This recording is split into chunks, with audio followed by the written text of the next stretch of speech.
Ketua MPR RI Republik Indonesia sudah masuk ke ruangan. Saya minta dan mohon kepada Bapak Ibu sekalian untuk berdiri. Jadi pembina. Sehat. Alhamdulillah. Sehat. Sehat. MK ya. Hah? Minta difoto dulu. Oh iya, iya. Mau ke MK? Mau ke MK kan pelantikan ketua yang baru. Juru foto, tolong diabadikan. Titip nih tadi ya. Iya, iya. Ini jadi pembina. Alhamdulillah, kasih bro. Penting nih. Ayo. Lentari L. Oh, Lentari. Selanjutnya mari kita dengarkan dan kita simak bersama-sama sambutan Ketua MPR Republik Indonesia Bapak Dr. Haji Bambang Susatyo SE MBA. Waktu dan tempat kami persilakan.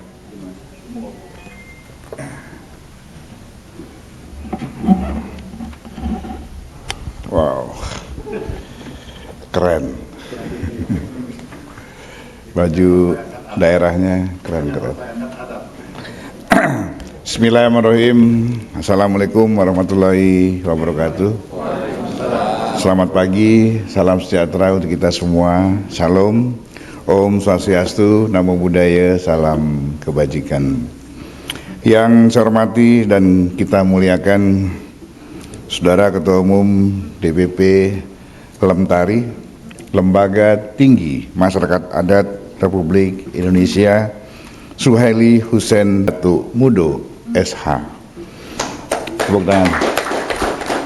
Yang tadi sudah memberikan pandangan, maksud dan tujuan yang tentu saja menggugah kita semua pada pagi hari ini. Kemudian Saudara Sekretaris Jenderal DPP Lemtari, Profesor Insinyur Denny Sengke, MSI, PhD. Ketua Panitia Musyawarah Adat Nasional Lemtari, Dr. Lukas Kustario Siahaan, SH, MH. Segenap keluarga besar Lemtari yang saya banggakan, serta para tamu hadirin sekalian yang berbahagia.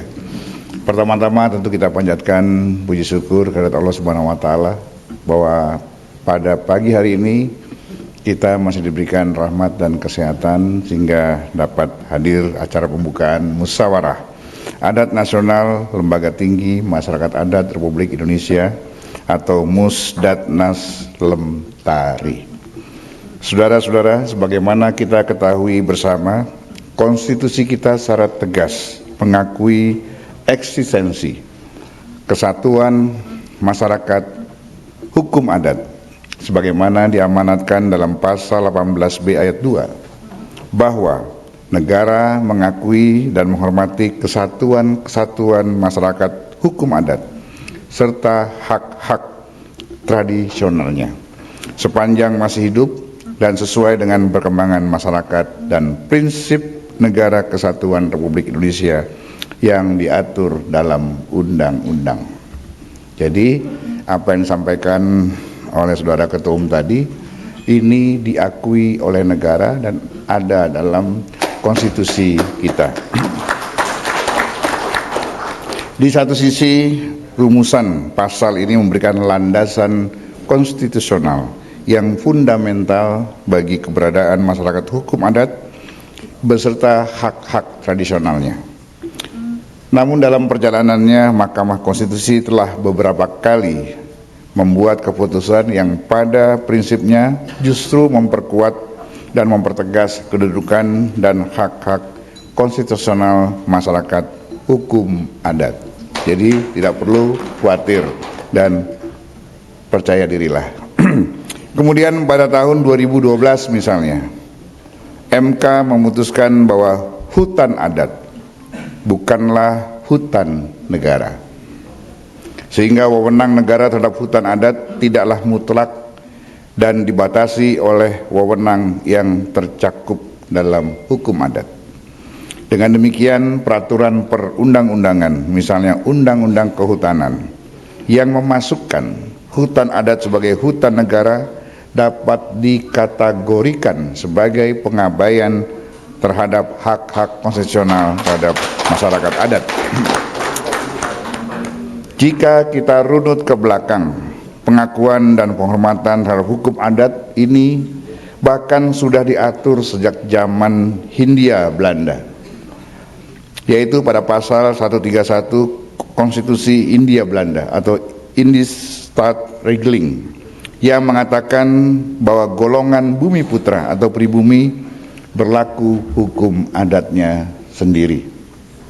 Jadi Belanda justru mengakui hukum adat yang tumbuh, hidup, dan berkembang di tanah air kita. Demikian juga dalam perspektif global. Pengakuan dan penghormatan ini juga selaras dengan deklarasi PBB tentang hak-hak masyarakat adat yang bertujuan untuk mempertahankan, memperkuat, dan mendorong pertumbuhan adat, budaya, institusi, dan tradisi, serta penghapusan diskriminasi terhadap masyarakat adat. Di sisi lain, rumusan pasal 18B ayat 2 tersebut juga memberikan ketegasan bahwa pengakuan dan penghormatan terhadap masyarakat hukum adat serta hak-hak tradisionalnya juga tidak dimaksudkan untuk mengingkari bentuk negara kesatuan yang telah menjadi konsensus nasional. Pengakuan dan penghormatan yang dijamin oleh konstitusi tidak memberikan alasan bagi tumbuhnya gerakan untuk merongrong keberadaan NKRI atau Negara Kesatuan Republik Indonesia.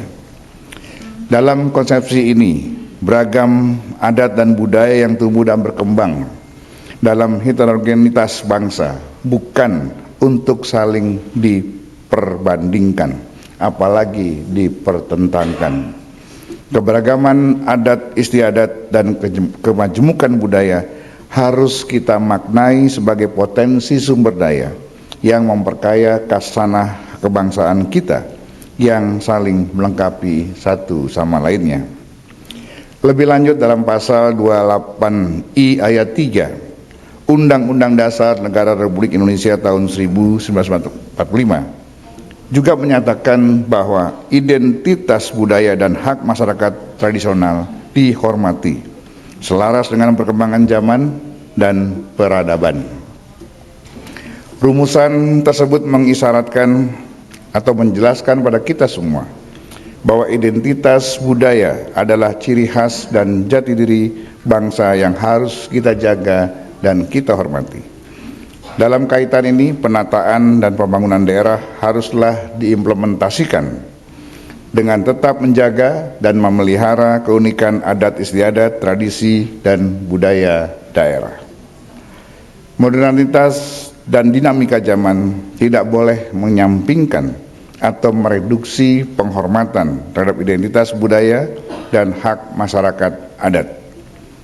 Perkembangan zaman juga justru harus dimaknai sebagai tantangan bagi kita semua untuk beradaptasi dan berinovasi tanpa mengorbankan eksistensi masyarakat hukum adat dan hak-hak tradisionalnya. Kecuali untuk urusan LGBT tidak ada tawar-menawar, kita harus tolak. Walaupun itu adalah produk kemajuan zaman, produk modernitas, tapi harus kita tolak. Saudara-saudara sekalian yang saya hormati, jika konstitusi telah memberikan pengakuan dan landasan fundamental terhadap eksistensi kesatuan masyarakat hukum adat beserta hak-hak tradisionalnya, lalu sejauh apa amanat konstitusi tersebut telah kita implementasikan dalam praktik kehidupan berbangsa dan bernegara?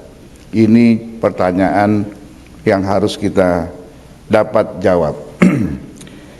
Yang juga mungkin perlu dikaji lebih mendalam adalah bagaimana ketentuan konstitusi tersebut selanjutnya diterjemahkan pada berbagai aturan turunannya.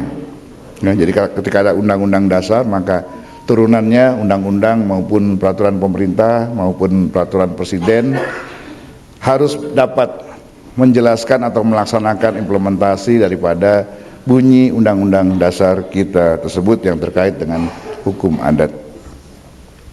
Saudara-saudara sekalian, ketika pengaturan mengenai masyarakat hukum adat ditransformasikan dalam bentuk peraturan daerah atau perda, di level apakah idealnya perda tersebut diterbitkan? Ini juga pertanyaan. Tentunya masih banyak lagi pertanyaan-pertanyaan yang dapat dikemukakan. Dan untuk menjawab berbagai pertanyaan tersebut tentunya dibutuhkan kecermatan dalam pemahaman dan kebijaksanaan dalam perumusannya. Kita berharap semua para penyelenggara negara di semua tingkatan dapat memahami bunyi undang-undang yang tadi saya sampaikan dan bagaimana mengimplementasikan dalam bentuk-bentuk turunan peraturan-peraturan di bawahnya. Oleh karena itu saya berharap penyelenggaraan Musdatnas Lemtari pada hari ini dapat menjadi media untuk mengkaji lebih dalam dan lebih mendekatkan tataran idealisme norma hukum dalam konstitusi dengan tataran implementasinya dalam kehidupan berbangsa dan bernegara. Alhamdulillah bahwa bersamaan dengan penyelenggaraan Musdatnas pada hari ini juga hadir para narasumber. Tadi sudah kita dengar apa disampaikan pandangan-pandangan yang menyegarkan dari Profesor Jimli Asidiki, dan saya yakin dan percaya itu dapat menambah wawasan kita untuk menjadikan pertemuan hari ini melahirkan rumusan-rumusan yang dapat kita laksanakan di masa yang akan datang. Dan saya yakin kita akan mendapat pencerahan pada hari ini sehingga ke depan kita semua dapat memahami berbagai aspek dan dimensi mengenai masyarakat hukum adat dan hak-hak tradisionalnya. Demikianlah beberapa hal yang dapat saya sampaikan sebagai pengantar. Mudah-mudahan acara ini berlangsung dengan baik dan menghasilkan keputusan-keputusan yang juga baik bagi masa depan hukum adat kita dan hak-hak tradisionalnya. Sekian, terima kasih. Wabillahi taufiq wal hidayah. Wassalamualaikum warahmatullahi wabarakatuh. Dan dengan mengucapkan bismillahirrahmanirrahim, Musyawarah Adat Nasional Lemtari dengan ini resmi saya nyatakan dibuka. Yang terhormat Bapak Dr. Bambang Susatyo, kami mohon untuk tetap berdiri di depan. Akan disematkan baju kebesaran Lari Lemtari yang akan disematkan oleh Ketua Umum.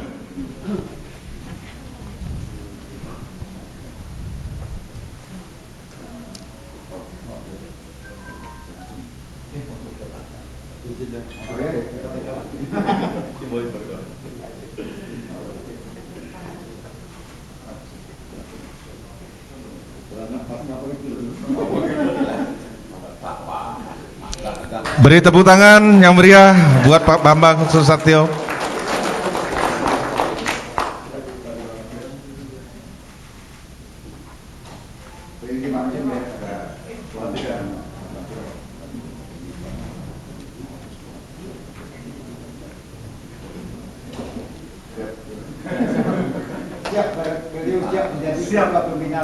Beri tepuk tangan sekali lagi.